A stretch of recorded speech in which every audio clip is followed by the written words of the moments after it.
everybody, today I'm going to talk about why I love the movie theater. Now if you're new here, consider now to start ringing the bell. So I've talked about movie theaters and movies in general in the past year or so, and I did a College Station theater mini review in the Revenge of the Sith video that I did a few months back. And I kind of wanted to talk about why I love the movie theaters in its own separate video, because I have a lot of reasons why I really like the movie theater. So yeah, let's get started. So the first reason is the vibe. So with the vibe is that I really like when people put in the extra mile to really theme and make the movie theater experience a little bit more magical. Because actually the theater near me, B&B, actually puts background music not only inside of the theater itself, but actually outside. They have speakers attached where they actually play movie soundtracks and stuff like that when you're walking in, when you're in the parking lot, which I think that's really cool. It's crazy that the movie theater experience is already kind of happening before you even walk in, which I actually really like B&B for that reason, because I actually don't even know really that many theaters nearby that have that, where they play soundtracks outside of the building. And also there's decorations. With decorations, it's mainly when a new movie comes out or even a re-release, where it's they really theme the certain part of the theater. They mostly have cardboard cutouts of maybe the newest movie releases and kind of a poster for it and stuff like that. I really like it when they put on decorations. It's really cool. And especially if it's a really big movie, especially when people would probably want to take photos in front of it. It's a great photo opportunity.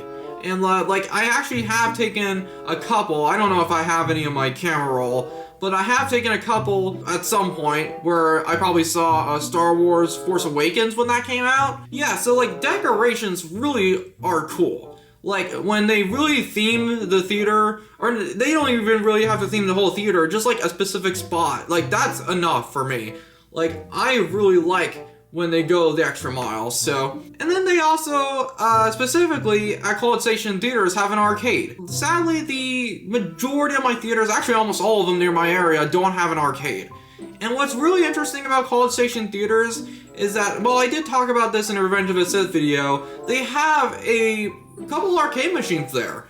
And what's cool is that, they're actually pinball, and they have a claw machine. I really don't see arcades in theaters anymore. And what's actually also cool with the arcade is that they don't do the card bull crap. You actually have quarters.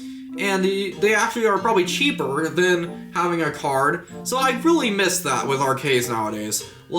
I just really wish that not everyone went to the full card treatment. I actually went to see Toy Story yesterday. I only brought a few quarters and I was able to play it for a while. So, but yeah, the arcade's pretty cool. And another thing is the snacks. Now, I know people say that the snacks are insanely expensive, even before all this inflation stuff.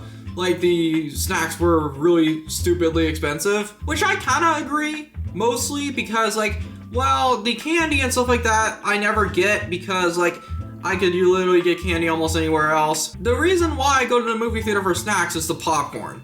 And oh my god, the popcorn at the movie theater just is different. Microwave popcorn can sometimes get a little close, but the movie theater popcorn really just has an addicting taste to it. The only popcorn that I really don't like is, surprisingly, I don't really like Alamo's popcorn. And the Alamo is actually one of my favorite movie theaters, but I never get the popcorn. I'm just not a big fan of it. So, but literally everywhere else, I really love the popcorn. And yeah, so the popcorn's really cool, and man, the smell too. The smell of the snacks and stuff like that is really something to behold. It's really cool. Every time I walk into the movie theater and smell it, it smells so magical. It smells really a whole different experience, even compared to different concession areas in other places. And I know that people say that they want to bring in food, and I've seen some people bring in food, and honestly, I feel most of the employees don't really care. It's just because I've seen this on Reddit where there have been people who have asked movie theater employees, do you really care if we bring in, I mean, not an insanely big meal, not a Thanksgiving turkey or anything, but do you really mind us bringing in a couple of candy bars? Most of the time no one says yes, like, they don't really care most of the time. So, like, I mean, I super rarely bring in stuff because, like, I feel guilty. Like, I'm not really a rebellious person. Like, I mean, even in, like, high school, which I did that in my previous, one of the previous videos, like, I'm not really rebellious at all. Like, I probably follow the rules too much, to be honest. I always buy the snacks at the movie theater, even though it's expensive. But actually, what's interesting is that probably the least expensive or the most decent price of the movie theater snacks and stuff like that is at the College Station theaters. Like, they probably have the most affordable snacks there. But yeah, so that's interesting. And then the next thing is the movie or the theater itself, like the theater where the movie is. So like, I really like just walking into the theater and like sitting where I want to. And what I really like that most people are doing nowadays, or most theater chains are turning into, I actually like that you can book a seat in advance and some people are required. Like, that's one thing I really like about Alamo, is that once you book that seat, that's yours. And like, you have to book a seat in advance. That's the only way you could get in, is that you have to book a seat in advance. Which I really like that because, like, I like knowing where I'm gonna sit. And like, I mean, I know that people kind of don't like that, but it was kind of one of the reasons why the pandemic kind of changed that, is that because before that, I don't think it was really common to only be able to go to the movie theater to book a seat in advance. It was mainly the pandemic that changed that, but that's like one of the few pandemic changes I actually kind of like. Or the one row that I really like going to in College Station theaters is row C. Now, you're probably saying, Zion, isn't that really close to the screen? And normally it would be. Actually, when I saw Toy Story yesterday, like, it actually worked better because, like, the theater was a little bit smaller. So, like, I wasn't as close to the screen. But I also really like going in row C because the way the College Station theaters is laid out is that handicap seats, a lot of the handicap seats are in the row C. I just really like having the whole row to myself. Now, I don't sit in the handicap seats. There is actually a couple seats that can still be sat for people who aren't handicapped. Like, I can usually get the whole row to myself. And I've done that a couple times at College Station theaters, so. And also, one of the reasons why I love the movie theater in terms of, like, the actual room itself is the big screen. Like, I mean, I know that people can somewhat replicate that with these newer TVs and the projectors, but man, especially with the big IMAX stuff and stuff like that, like, I mean, I don't know if it's actually IMAX where I live, but it's like, it's almost to that size. Like, it's a huge screen, and you can really get a lot of detail.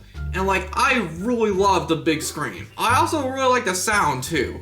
And one of the things I mentioned in the Revenge of the Sith review is that the sound of the Dolby Atmos was really good. Like, I mean, I've talked about that many times in that review, that the sound in movie theater just can't be matched, especially the sound in general.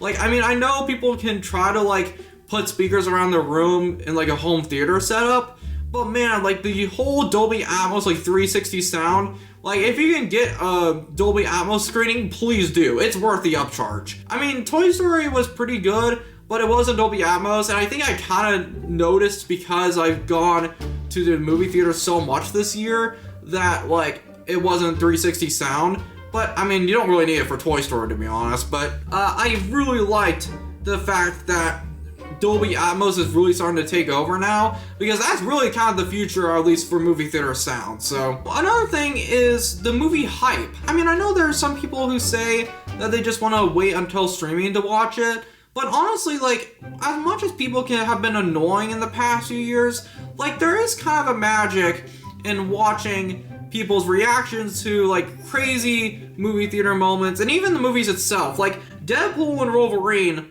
had an insane hype. And, like, I honestly really think that Deadpool and Wolverine was probably the best thing Marvel has made in years, and that's not really saying much. Like, those type of big movies, like Endgame and stuff like that. Endgame, Star Wars. I really also remember the Barbenheimer hype, and I actually was there the night that happened, and I wasn't seeing either of them. I was seeing Indiana Jones, the Dial of Destiny or the Dial of Crap. It's just like, I was there for Indiana Jones, but my parents actually saw Oppenheimer with my brother, and they watched Oppenheimer while I watched Indiana Jones. But the main thing I remember from that night, other than Dial of Destiny being bad, is that when I was waiting for Dial of Destiny, there were so many people, over 150 people just walking out of this movie theater with all pink. Like, it's freaking insane. Like, I had never seen anything like it. Like, it was very surreal. Like, I mean, I didn't get it at first, but then once I realized that Barbie was there, I was like, oh, that makes sense. Like, it just was crazy that happened. And then Dial of Destiny really was like sidelined insane. Like, the only people who were really seeing Dial of Destiny that weekend was older people who grew up with Indiana Jones, and I was there and I hated that movie. But yeah, I remember Barbenheimer. So just like those movie events where it's like these big movies, there's kind of is a magic to it. Even though people have been really annoying, Minecraft this year was a big culprit of that. Like, even Revenge of the Sith wasn't as bad. Like, I mean, Revenge of the Sith I feel like is a little bit more quotable in some ways than Minecraft, but I really didn't see as many people be stupid on Revenge of the Sith. So, and then people were bringing in like a live chicken. Now, I know some people just get discouraged by that they don't want to go to a movie theater anymore because of the people, which honestly I completely understand that. And that's why I go to movie theaters pretty empty most of the time I'm there. I really like when the theater's empty. So like, I choose my time accordingly, so. And the other thing is movie re-releases. So, there's just been a trend in the past few years where it's like these movies that have celebrated like an anniversary or like really popular, like they actually re-release them in theaters. Actually, what's really interesting is that every single movie I've seen this year in the theater was a re-release. Which is kind of crazy because, like, I have not seen any brand new films this year. It's kind of interesting because when I went and saw Jaws, that weekend, Labor Day weekend, was especially bad for box office. This 50-year-old movie beat 2 brand new titles. Like, it's pretty crazy. But, yeah, so, movie re-releases are actually, like, some of my favorite movies to watch in theaters because most of the time, I have never been able to see these in the theaters when they originally were released. The main ones I really remember in terms of like horror movies are at the Alamo. And what's interesting about the Alamo is that like, the Alamo already kind of re-releases movies even before this whole trend. Like, they show like older movies. And that's why I like going to the Alamo still, is because they've shown movies that I've seen. Like, I've seen Leprechaun, I saw the original Friday the 13th, and I saw Black Christmas, and Texas Chainsaw Massacre. Like, I mainly watch horror movies at the Alamo. And yeah, so I also, in College Station theaters, I saw Jaws, Toy Story, and then Revenge of the Sith. The ones I probably will see in the future, I definitely will try to see Dark Crystal, the Jim Henson puppet movie, because I have not seen that one yet. And I know some people have mixed feelings on that movie, but it's actually getting a re-release. I think it's October 11th through the 12th. But I, like, with Toy Story, like, they said that it would be only a one-day release, but then they ended up doing the whole week. Which I think this will happen to that too. And they are also re-releasing Back to the Future, which I want to see that. Oh my god. Like, I mean, I actually have not seen Back to the Future. Any of the movies. Which is sad because I do have them on VHS, I just haven't really had a time to binge through all of them. I heard that with Back to the Future, it's its 40th anniversary, and it's not too bad to watch as a singular film, which is alright because, like, I don't know if I would really want to watch all 3 of them, like, in a row. Like, I don't really do that with movies. Like, even when I have, like, DVDs and stuff like that and VHS, like, I really don't watch movies back to back in terms of, like, a series. But yeah, so Back to the Future is coming out again, and I want to see that one too. So I probably will maybe do a video in the future talking about movie re-releases that I do want to see. I mean, I have talked about that a little bit before in an update video last year. But yeah. And then the last thing I wanted to talk about is probably my favorite theaters, like ranked quote-unquote worst to best.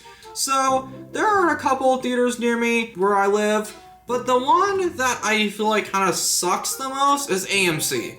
Now, what's kind of crazy is that you're probably asking, Zion, isn't AMC like one of the biggest chains?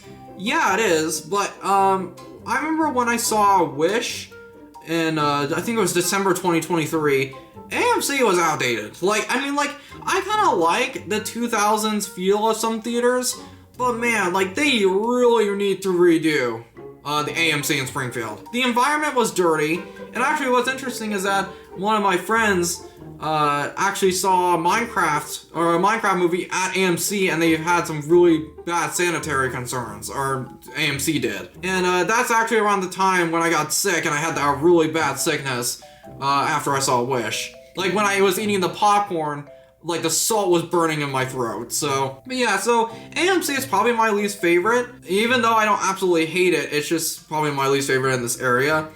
And the other one that I think is a little bit better than AMC is B&B. But B&B has been kind of starting to fall in my favorite theaters near me. Because especially since College Station Theaters has opened, like B&B kind of is starting to kind of decline a little bit. I mean, I saw Indiana Jones and the Last Crusade. That's the last time I've been there. Back in June. It was actually on my birthday. The screens and the seats are still good, but the popcorn sucked last time I went.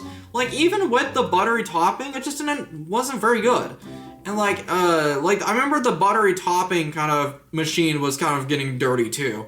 So yeah, the B&B has been slowly falling in my ranking, but it's not a movie theater I hate. I just don't really go to it that much anymore. And then another one that I think is really close in comparison is Alamo. I really like Alamo. Like, I really like their rules because, like, I know some people say that they're a little strict with the rules that they have. They have this policy to where you can't go into a movie after it has started. Which, please God, more movie theaters should enforce that. Because I went to Toy Story and I thought I was gonna have to think to myself, but then a mother and her baby came in. But they came in like 5 minutes after the movie started. But I like that Alamo does that because they do say that if you do come in late, or if you are late, they will exchange it for a different showtime. And yeah, so that's one of the reasons why I really like the Alamo, is that the strict rules actually work better for it in my opinion. And then my number one is College Station Theaters. I think it's my new favorite theater in the area. Now, like, it has an arcade. The movie theater times, or like the show times, are not too late. Like, they're open all day pretty much. Like, when I went to see Toy Story, it started at noon, or the showtime that I went to. Like, B&B really doesn't even have that many showtimes. Like, B&B really doesn't open until like 4. And like, the College Station Theaters is downtown, and it really opens pretty early, so I like that it opens early. The popcorn is probably my favorite nearby. Like, the popcorn at College Station Theaters is really good. Man, I hope they make it. Like, because maybe I'm just not going at like peak busy times, but I really don't see that many people there. Like, even with Jaws, like, there was only like 3 other people in the theater, and hopefully they make it, because I really love College Station Theaters. This is probably my new favorite theater in the area, so thank you guys so much for watching. I'm sorry if this video is a little long. Actually, on the recording, it says 25 minutes, but yeah, so I kind of want to make a video about this because I love the movie theater and stuff like that. So yeah, thank you guys so much for watching. I'll see you guys later. Peace.